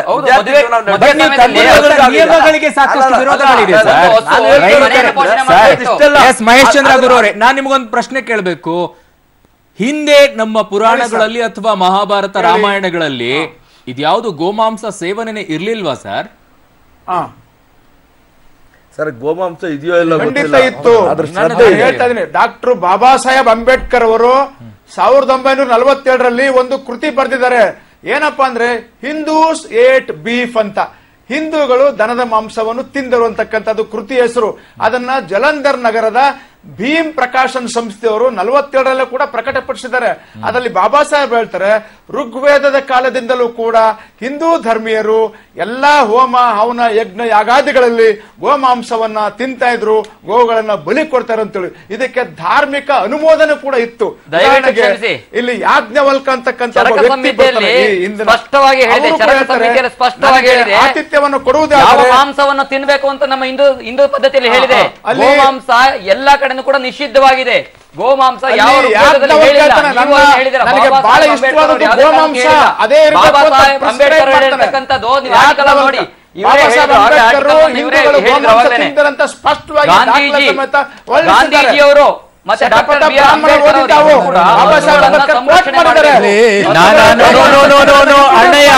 ಅಣ್ಣಯ್ಯ ಅವರೇ, ನೀವು ಋಗ್ವೇದದಲ್ಲಿ ಇದ್ರ ಬಗ್ಗೆ ಸ್ಪಷ್ಟ ಉಲ್ಲೇಖ ಇದೆ. ನಾನೊಂದು ಹೇಳ್ತೀನಿ ಕೇಳಿ. ಋಗ್ವೇದದ ಅಧ್ಯಾಯ 10ರಲ್ಲಿ ಋಗ್ವೇದದ ಶ್ಲೋಕ 10ರಲ್ಲಿ ಅಧ್ಯಾಯ 10ರಲ್ಲಿ ಶ್ಲೋಕ 86-14ರಲ್ಲಿ ಇಂದ್ರ ಹೇಳ್ತಾನೆ, ಪ್ರತಿಯೊಬ್ಬರಿಗೂ 35 ಋಷಭಗಳನ್ನ ಅಡುಗೆ ಮಾಡ್ತಾರೆ ಅಂತ. ಏನದ್ರ ಅರ್ಥ? ಋಷಭಗಳು ಏನದ್ರ ಅರ್ಥ? ಋಗ್ವೇದದಲ್ಲಿ ಏನ್ ಅರ್ಥ ಅದರದು? ದಯವಿಟ್ಟು ನನಗೆ ಈ ಪ್ರಶ್ನೆ ಈ ಪ್ರಶ್ನೆ ಬರುತ್ತೆ, ಈ ರೀತಿ ಅಂತ ಚರ್ಚೆ ಆಗುತ್ತೆ ಇನ್ನೊಂದು ಸಣ್ಣ ವಿಷಯ ಸೇರಿಸ್ತೀನಿ. ಅಲ್ಲಲ್ಲ, ಇಲ್ಲಿ ಅಣ್ಣಯ್ಯ ಕೇಳಿ, ರಾಮಕೃಷ್ಣ ಪರಮಹಂಸರ ಕುರಿತಂತೆ ನಾವು ಇದನ್ನ ಮಾಡಿದ್ವಿ. ನಮ್ಮ ಇಲ್ಲಿಯ ಮಿಷನ್ ಇನ್ನೊಂದು ಹೇಳ್ತೀನಿ ಅವರಿಗೆ, ಇನ್ನೊಂದು ಹೇಳ್ತೀನಿ. ಅದೇ ಅಧ್ಯಾಯದಲ್ಲಿ 10ನೇ ಅಧ್ಯಾಯದಲ್ಲಿ 91-14ರಲ್ಲಿ ಹೇಳುತ್ತೆ, ಅಗ್ನಿಯ ಸತ್ಕಾರಕ್ಕಾಗಿ ಅಶ್ವ, ಗೂಳಿ, ಋಷಭ, ಬರಡು ಗೋವು ಮತ್ತೆ ಗಂಡು ಕುರಿಗಳನ್ನ ಬಲಿ ನೀಡುತ್ತಾರೆ ಅಂತ ಹೇಳಲಾಗುತ್ತೆ. ಇದ್ಯಾವುದು?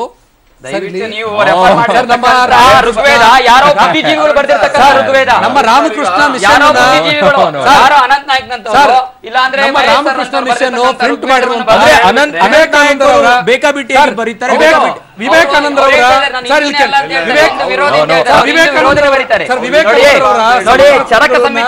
ರಾಮಕೃಷ್ಣ ಮಿಷನ್ ಕೇಳಿಸ್ಕೊಳ್ಳಿ ಸರ್ ಒಂದು ನಿಮಿಷ. ರಾಮಕೃಷ್ಣ ಮಿಷನ್ ವಿವೇಕಾನಂದರವರ ಸಮಗ್ರ ಕೃತಿಗಳನ್ನು ಪ್ರಿಂಟ್ ಮಾಡಿದೆ.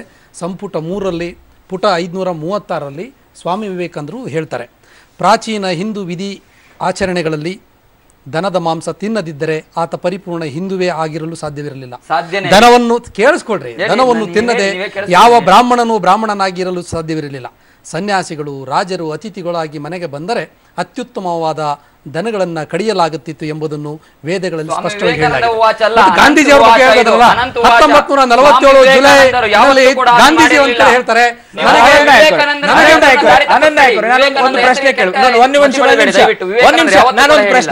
ಒಂದೊಂದು ಪ್ರಶ್ನೆ ಕೇಳಬೇಕು. ತಿನ್ನೋ ಹಕ್ಕು ದೊಡ್ಡದಾ, ಬದುಕೋ ಹಕ್ಕು ದೊಡ್ಡದಾ? ಸರ್, ಇಲ್ಲಿ ಈ ದೇಶ ಏನಿದೆಯೋ ಗೊತ್ತಾ, ತಿನ್ನೋದು ಅಂತಂದು ಹೇಳಿದ್ರೆ ಬದುಕೋದು ಅಂತ, ಬದುಕೋದು ಅಂತಂದು ಹೇಳಿದ್ರೆ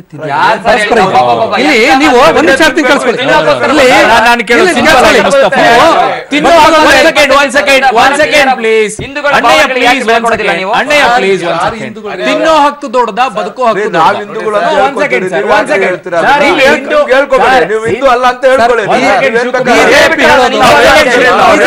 ಹಿಂದೂ ಅಲ್ಲ.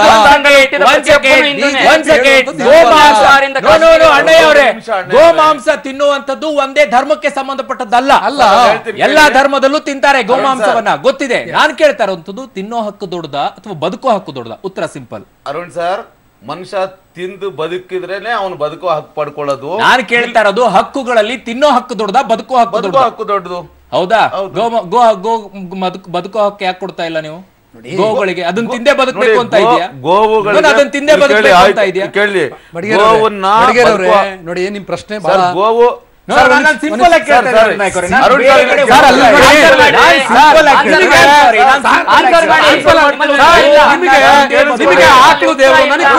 ಕುರಿ ತಿನ್ಬೇಡಿ ಅಂತ ಹೇಳಕ್ಕಾಗುತ್ತಾ?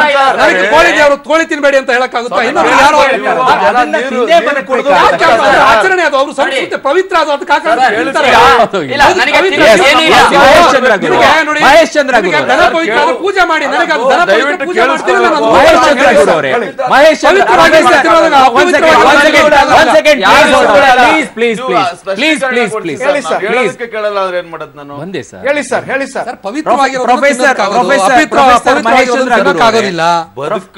ಬದುಕು ಕಟ್ಕೊಳ್ಳಿ ನಾವು ತಿನ್ಲೇಬೇಕಾಗುತ್ತೆ. ಆಹಾರ ಪದ್ಧತಿ ಅದು ಕೇವಲ ಮುಸಲ್ಮಾನರು ಮಾತ್ರ ತಿನ್ನೋದಲ್ಲ.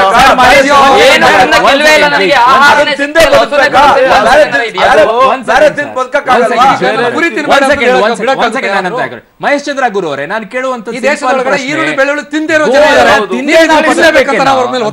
ಒಂದು ಧರ್ಮಕ್ಕೆ ಅದರಿಂದ ನೋವಾಗ್ತಾ ಇದೆ, ಸಂಕಟ ಆಗ್ತಾ ಇದೆ ಅನ್ನೋದಾದ್ರೆ ಗೋವನ್ನ ತಿಂದೇ ನಾವು ಬದುಕ್ಬೇಕು ಬಾ, ಬೇರೆ ಏನು ತಿನ್ನಕ್ ನಮ್ಮ ಹತ್ರ ಇಲ್ವೇ ಇಲ್ವಾ? ಯಾಕೆ ಆ ರೀತಿಯಾದಂತ ದ್ವೇಷ ಮನೋಭಾವ ನಮ್ಮಲ್ಲಿ ಬರಬೇಕು? ಅವ್ರಿಗೆ ನೋವಾಗುತ್ತೆ, ನಾನ್ ತಿಂದ್ರೆ ಮಜಾ ತಗೊಳಕ್ ನನ್ನ ಪ್ರಕಾರ ನೋಡಿ, ಇದು ಮಜಾ ತಗೊಳ್ಳೋ ಪ್ರಶ್ನೆ ಅಲ್ಲ. ಇದು ವಿಶ್ವ ಆರೋಗ್ಯ ಸಂಸ್ಥೆ ಹೇಳಿದೆ, ಗೋಮಾಂಸ ಸೇವನೆ ಆರೋಗ್ಯ ದೃಷ್ಟಿಯಿಂದ ಬಹಳ ಒಳ್ಳೆಯದು ಅಂತ. ಹಾಗಾಗಿ ವಿಶ್ವದ ಎಲ್ಲಾ ಧರ್ಮಗಳು ಕೂಡ ಗೋಮಾಂಸ ಸೇವನೆಯನ್ನ ನಿಷೇಧ ಮಾಡಿಲ್ಲ. ಭಾರತೀಯ ಸಂವಿಧಾನ ಕೂಡ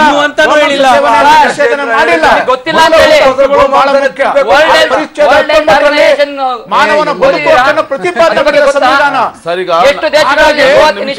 ಧರ್ಮ ಇರೋದು ಮನುಷ್ಯನಿಗಾಗಿ, ಮನುಷ್ಯನಿಗಾಗಿ ಧರ್ಮ ಇಲ್ಲ, ಮನುಷ್ಯನಿಗಾಗಿ ಧರ್ಮ ಇಲ್ಲ.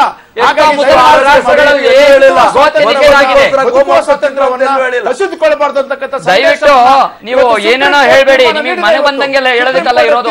ದಯವಿಟ್ಟು ತಿಳ್ಕೊಂಡು ಮಾತಾಡಿ. ಯಾವ ವರ್ಲ್ಡ್ ಹೆಲ್ತ್ ಆರ್ಗನೈಸೇಷನ್ ಹೇಳಿದೆ ಅದರಲ್ಲಿ ಕ್ಯಾಡ್ಮಿಯಂ ಜಾಸ್ತಿ ಇದೆ, ನಿಕ್ಕಲ್ ಜಾಸ್ತಿ ಇದೆ, ತಿಂದ್ರೆ ಆರೋಗ್ಯಕ್ಕೆ ಹಾನಿಕರ ಅಂತ ಹೇಳ್ತಾರೆ. ಹಿಂದೂ ಧರ್ಮದ ವ್ಯಾಪ್ತಿಯಲ್ಲಿ ಹಿಂದೂ ಧರ್ಮದ ಆಚರಣೆಗಳಲ್ಲಿ ಇರುವಂತಹ ಯಾವ ಆಚರಣೆಗಳು ಹಿಂದುಳಿದ ಜನರು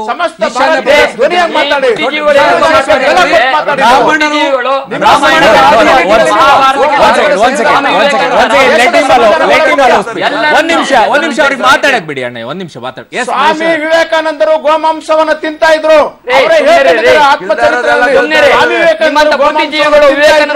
ನಾನು ತಿಂದಿಲ್ಲ, ಅವ್ರ ಹೆಸರನ್ನ ಯಾಕೆ ಕೆಡಿಸ್ತೀರ? ಅವ್ರ ಬಗ್ಗೆ ಓದ್ತಾರೆ ಫಸ್ಟ್. ನಿಜವಾಗಿ ಅವ್ರು ಹೇಳಿರೋದನ್ನ ನೀವ್ಯಾಕೆ ಅಲೆಗಳಿದ್ದಾರೆ? ರಾಮಕೃಷ್ಣ ಪರಮಹಂಸರು ನೀವು ಕೇಳಿದ್ರೆ ನಾನು ಕ್ಲಾರಿಫಿಕೇಶನ್ ಕೊಡ್ತೀನಿ.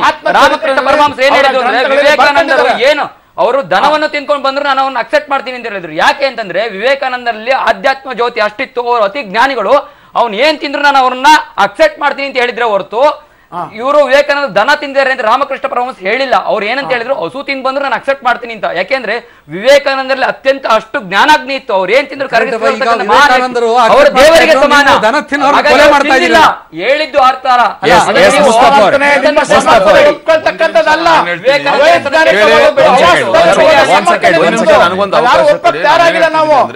ಸ್ವಾಮಿ ವಿವೇಕಾನಂದ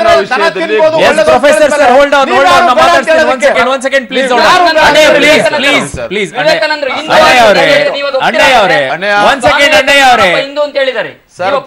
ಗೋಮಾಂಸದ ವಿಷಯದಲ್ಲಿ, ಗೋಹತ್ಯೆ ವಿಷಯದಲ್ಲಿ ಮುಸಲ್ಮಾನರು ಮಾತ್ರ ತಿನ್ನಲ್ಲ, ಮುಸಲ್ಮಾನರಲ್ಲಿ ಹಲವಾರು ಮುಸಲ್ಮಾನರು ತಿನ್ನಲ್ಲ. ದೇಶದ 80 ಭಾಗ ಹಿಂದೂಗಳು, ಮುಸಲ್ಮಾನರು ಎಲ್ಲರೂ ಇದರಲ್ಲಿ ತಿಂತಾರೆ. ಇದರಲ್ಲಿ ಕೇವಲ 17% ಮುಸಲ್ಮಾನರು ಬಿಟ್ರೆ ಇನ್ನು 63% ತಿನ್ನೋರು ಯಾರು? 80 ಭಾಗ ಈ ದೇಶದ ಜನತೆ ಬೀಫ್ ತಿಂತಾರೆ, ಅಂದ್ರೆ ಗೋಮಾಂಸ ತಿಂತಾರೆ. ಈ 80 ಭಾಗ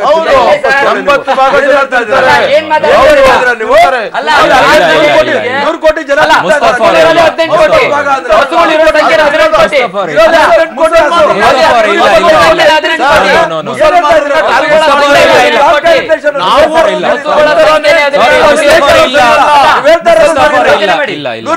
ಕೋಟಿ ಜನಕ್ಕೆ ಇವತ್ತು ಇರೋದು 18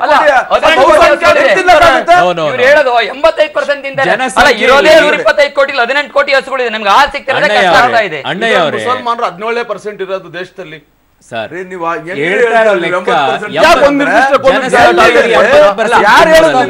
ಇದು ವಿಷಯ ಸಂಖ್ಯೆಗಳಿಗೆ ಸಂಬಂಧಪಟ್ಟದ್ದಲ್ಲ. ದೇಶದೊಳಗಡೆ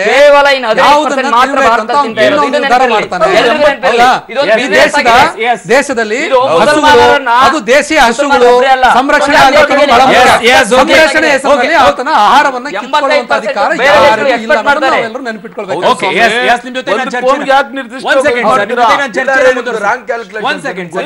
ಚರ್ಚೆನ ಮುಂದುವರಿಸ್ತೀನಿ. ಕೇವಲ ಮುಸಲ್ಮಾನರು ಮಾತ್ರ ಗೋಮಾಂಸವನ್ನ ತಿನ್ನಲ್ಲ, ಕೇವಲ ದಲಿತರಷ್ಟೇ ಗೋಮಾಂಸವನ್ನ ತಿನ್ನಲ್ಲ, ಹಿಂದೂಗಳಲ್ಲಿರುವಂಥವರೂ ಕೂಡ ಗೋಮಾಂಸವನ್ನ ತಿಂತಾರೆ ಅನ್ನೋದಕ್ಕೆ ಬಹಳಷ್ಟು ಹೇಳಿಕೆಗಳು ನಮಗೆ ಬಂದಿದೆ. ಬಹಳಷ್ಟು ಹೇಳಿಕೆಗಳನ್ನ ಬಗ್ಗೆಯೂ ಕೂಡ ಚರ್ಚೆ ನಡೆದಿದೆ. ಹಾಗಿದ್ರೆ ಗೋಮಾಂಸವನ್ನ ಬ್ಯಾನ್ ಮಾಡೋದ್ರಿಂದ ಯಾರಿಗ್ ಲಾಭ ಆಗುತ್ತೆ, ಯಾರಿಗ್ ನಷ್ಟ ಆಗುತ್ತೆ? ಇದರ ಮಧ್ಯದಲ್ಲಿ ಈಗ ಇಕ್ಕಟ್ಟಿಗೆ ಸಿಲುಕಿರುವಂತಹ ಕೇಂದ್ರ ಸರ್ಕಾರ ತೆಗೆದುಕೊಳ್ಳುವಂತಹ ನಿರ್ಣಯಗಳು ಏನಾಗಬಹುದು?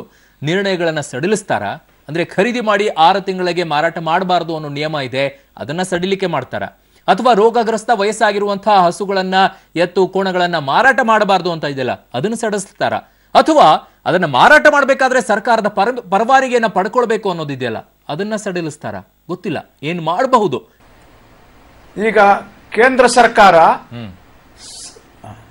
ಕೇಂದ್ರ ಸರ್ಕಾರ ಸಂವಿಧಾನದ ಆಶಯಗಳಿಗೆ, ಅದರಲ್ಲೂ ಬಹಳ ಮುಖ್ಯವಾಗಿ 19 ಪರಿಚ್ಛೇದ ಮೂಲಭೂತ ಹಕ್ಕುಗಳು, ಫಂಡಮೆಂಟಲ್ ರೈಟ್ಸ್ ಅಂತ ಏನ್ ಹೇಳ್ತೀವಿ, ಆ ಹಕ್ಕುಗಳಿಗೆ ಬೆಲೆ ಕೊಟ್ಟು ಮನುಷ್ಯರ ಬದುಕುವ ಹಕ್ಕನ್ನ ಆಹಾರ ಸೇವಿಸುವ ಹಕ್ಕನ್ನ, ವಿದ್ಯೆ ಪಡಿತಕ್ಕಂಥ ಹಕ್ಕನ್ನ, ಉದ್ಯೋಗ ಪಡಿತಕ್ಕಂಥ ಹಕ್ಕನ್ನ ಗೌರವಿಸಬೇಕು. ಇವತ್ತು ಸುಪ್ರೀಂ ಕೋರ್ಟ್ ಬಹಳ ಚೆನ್ನಾಗಿ ಹೇಳಿದೆ, the government should not play with the livelihood opportunities of the people ಅಂತ. ಜನರ ಬದುಕುವ ಹಕ್ಕಿಗೆ, ಅವಕಾಶಕ್ಕೆ ಭಂಗ ತರಬಾರದು ಅಂತಕ್ಕಂಥ ಒಂದು ಎಚ್ಚರಿಕೆಯನ್ನು ಕೂಡ ಇವತ್ತು ಸುಪ್ರೀಂ ಕೋರ್ಟ್ ಕೇಂದ್ರ ಸರ್ಕಾರಕ್ಕೆ ನೀಡಿದೆ. ಹಾಗಾಗಿ ಕೇಂದ್ರ ಸರ್ಕಾರ ಗೋವಿನ ವಿಷಯದಲ್ಲಿ ರಾಜಕೀಯ ಮಾಡಬಾರದು. ಆಮೇಲೆ ಭಾರತೀಯರ ಬದುಕುವ ಹಕ್ಕು ಬಹಳ ಮುಖ್ಯ. ಹಾಗಾಗಿ ಈ ದೇಶದಲ್ಲಿ ದುರಂತ ಏನಪ್ಪಾ ಅಂದ್ರೆ ಇದನ್ನ ರಾಜಕೀಯಕರಣಗೊಳಿಸಿದರೆ, ವೋಟ್ ಪಡಿತಕ್ಕಂತ ತಂತ್ರದ ಭಾಗವಾಗಿ ಇವತ್ತು ಇದು ಇಶ್ಯೂನ ಬಳಸ್ಕೊಳ್ತಾ ಇದ್ದಾರೆ. ಹಾಗಾಗಿ ಕೇಂದ್ರ ಸರ್ಕಾರ ಏನ್ ಮಾಡಬೇಕು ಅಂತ ಹೇಳಿದ್ರೆ, ಈಗಾಗಲೇ ಸಂವಿಧಾನದಲ್ಲಿದೆ ಗೋ ಹತ್ಯೆ ನಿಷಿದ್ಧ ಅಲ್ಲ ಅಂತಕ್ಕಂಥದ್ದು, ಅದನ್ನ ಗೌರವಿಸಬೇಕಷ್ಟೇ ಕೇಂದ್ರ ಸರ್ಕಾರ. Thank you so much professor sir, ಇಷ್ಟೊತ್ತು ನಮ್ಮ ಜೊತೆ ಜಾಯ್ನ್ ಆಗಿದ್ದಕ್ಕೆ thank you so much. S Mustafa sir, ನಿಮ್ಮ ಲಾಸ್ಟ್ ಕಮೆಂಟ್ ಏನ್ ಮಾಡಬಹುದು? ಈಗ ಇರುವಂತಹ ನಿಯಮಗಳನ್ನು ಸಡಿಲಿಕೆ ಮಾಡೋ ವಿಷಯದಲ್ಲಿ ರಾಜಕೀಯ ಮಾಡೋದನ್ನ ನಿಲ್ಲಿಸಿ, ಅಮಾಯಕರ ಪ್ರಾಣ ಕಳೆಯೋದನ್ನ ನಿಲ್ಲಿಸಿ, ಅತ್ಯಾಚಾರ ಆಗಿರೋದನ್ನ ನಿಲ್ಲಿಸಿ, ಒಂದು ಸುಖವಾದ ಶಾಂತಿಯಾದ ವಾತಾವರಣ ನಿಲ್ಲಿಸ್ಬಿಟ್ರೆ ಅದೇ ಒಂದು ದೊಡ್ಡ ಸಾಧನೆ ಅಂತೇಳಿ ನಾವು ತಿಳ್ಕೊಂಡಿದ್ದೀವಿ. ಗೋ ವಿಷಯದಲ್ಲಿ ಅಮಾಯಕರು ಸಾಯ್ತಾ ಇದ್ದಾರೆ, ಅಮಾಯಕರಿಗೆ ತೊಂದರೆ ಆಗ್ತಾ ಇದೆ. ಅಲ್ಲಿ ಹಿಂದೂ ಮುಸ್ಲಿಂ ಅಂತ ಗೊತ್ತಾಗಲ್ಲ, ಯಾರೋ ಒಬ್ಬ ದನ ತಗೊಂಡು ಹೋಗ್ತಾ ಇದ್ದಾನೆ ಅಂದ್ರೆ ಅವನ್ನ ತಗೊಂಡೋಗಿ ಸಾಯಿಸೋದು, ಅವನ್ನ ಕಲ್ಲು ಹೊಡಿಯೋದು, ಇವನ್ ನಿಲ್ಲಿಸ್ರಿ. ಕಾನೂನುಬದ್ಧವಾಗಿ ಕಾನೂನಿನಲ್ಲಿ ಏನು ಅವಕಾಶ ಇದೆ ಅದನ್ನು ಮಾಡಿ, ಕಾನೂನು ಕೊನೆಗೆ ಎಲ್ಲರೂ ಗೌರವಿಸ್ತೀವಿ, ನಾವು ಗೌರವಿಸ್ತೀವಿ. ಈ ದೇಶದ ಕಾನೂನಿಗೆ ನಮ್ದು ಸಂಪೂರ್ಣ ಸಹಕಾರ ಇದೆ. ಎಸ್ ಅಣ್ಣ ವಿನಾಯಕ್, ನೋಡಿ ಇಷ್ಟೆಲ್ಲ ನಾವು ಚರ್ಚೆಯನ್ನು ಮಾಡ್ತಾ ಇದೀವಿ. ಮಹಾತ್ಮ ಗಾಂಧಿ ಅವರನ್ನು ಇವತ್ತು ನೆನೆಸ್ಕೋಬೇಕು. ಯಾಕೆಂದ್ರೆ ಮಹಾತ್ಮ ಗಾಂಧಿ ಅವರು ದೇಶದ ಪಿತಾಮಹ. ಅವ್ರು ಏನ್ ಹೇಳಿದ್ರು, ದೇಶದ ಒಳಿತಿಗಾಗಿ ಹೇಳಿದ್ದಾರೆ. ಅವ್ರು ಏನಂತ ಹೇಳಿದ್ರು, ದೇಶದಲ್ಲಿ ಗೋಹತ್ಯೆ ನಿಷೇಧ ಆಗ್ಬೇಕು ಅನ್ನೋದು ಅವರ ಒಂದು ಒತ್ತಾಯ ಆಗಿತ್ತು. ಈಗ ತಂದಿರುವಂತ ನಿಯಮಗಳಲ್ಲಿ ಏನಾದ್ರೂ ಸಡಿಲಿಕೆ ಆಗಬೇಕಾ? ಸುಪ್ರೀಂ ಕೋರ್ಟ್ ಹೇಳಿರೋ ಪ್ರಕಾರ ನೀವು ಹೇಳಿರೋ ತರ ಏನೋ ತರ್ಕಗಳು ಇರಬಹುದು, ಆ ತರ ಎಲ್ಲ ಹೇಳಿಲ್ಲ. ಸುಪ್ರೀಂ ಕೋರ್ಟ್ ಏನ್ ಹೇಳಿದೆ, ನಿಮ್ಮ ಅಭಿಪ್ರಾಯವನ್ನು 3 ತಿಂಗಳ ಒಳಗಡೆ ತಿಳಿಸಿ ಅಂತ ಹೇಳ್ತಾ ಇದ್ದೀನಿ. ಅದನ್ನ ನಮ್ಮ ಸರ್ಕಾರ, ಕೇಂದ್ರ ಸರ್ಕಾರ ಮತ್ತಷ್ಟು ಪರಿಶೀಲಿಸಿ ಅಷ್ಟೇ ಸ್ಪಷ್ಟವಾಗಿ ಅದು ಕೇಂದ್ರ ಸರ್ಕಾರ ಮಾಡಬೇಕು. ಯಾಕೆಂತಂದ್ರೆ ಈಗ ನೋಡಿ, ಈಗ ಇನ್ನೂ ಇದೆ, ಕಸಾಯಿ ಖಾನೆ ಅವರು ಅರ್ಜಿ ಹಾಕ್ತಾ ಇದ್ದಾರೆ.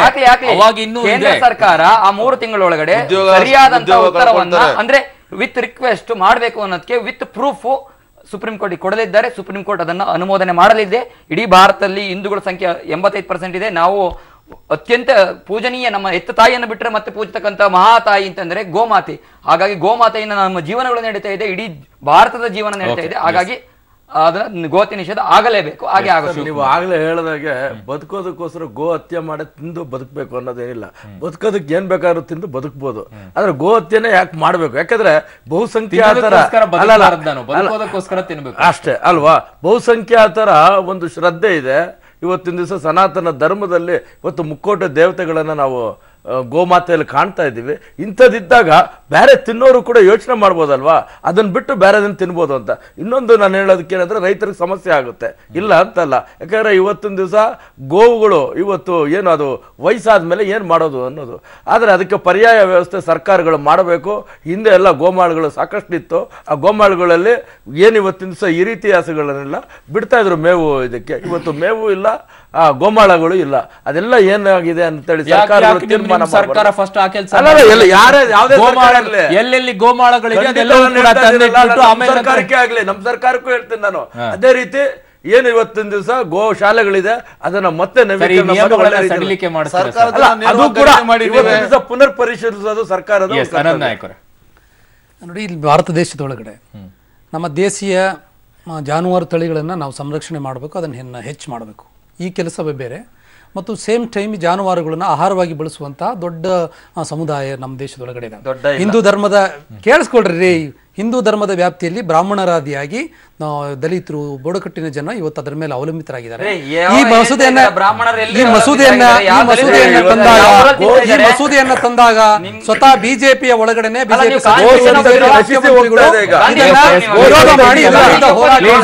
ಇದ್ರ ಹೋರಾಟಗಳನ್ನ ಕಟ್ಟಿದ್ದಾರೆ. ಸುಪ್ರೀಂ ಕೋರ್ಟ್ ಹೇಳಿದೆ, ಮಹಾತ್ಮ ಗಾಂಧಿ, ಸ್ವಾಮಿ ವಿವೇಕಾನಂದ, ವಿ.ಡಿ. ಸಾವರ್ಕರ್ ಅವರು ಕೂಡ ದನದ ಮಾಂಸ, ಗೋವಿನ ಮಾಂಸದ ತಿನ್ನುವವರ ಪರವಾಗಿ ಮಾತಾಡಿದ್ದಾರೆ. ಇದನ್ನ ಗೋವನ್ನ ಒಂದು ರಾಜಕೀಯ ಅಸ್ತ್ರವಾಗಿ ಬಜರಂಗ ದಳ, ಬಿಜೆಪಿ, ವಿಎಚ್ಪಿ ಬಳಸ್ತಾ ಇದೆ.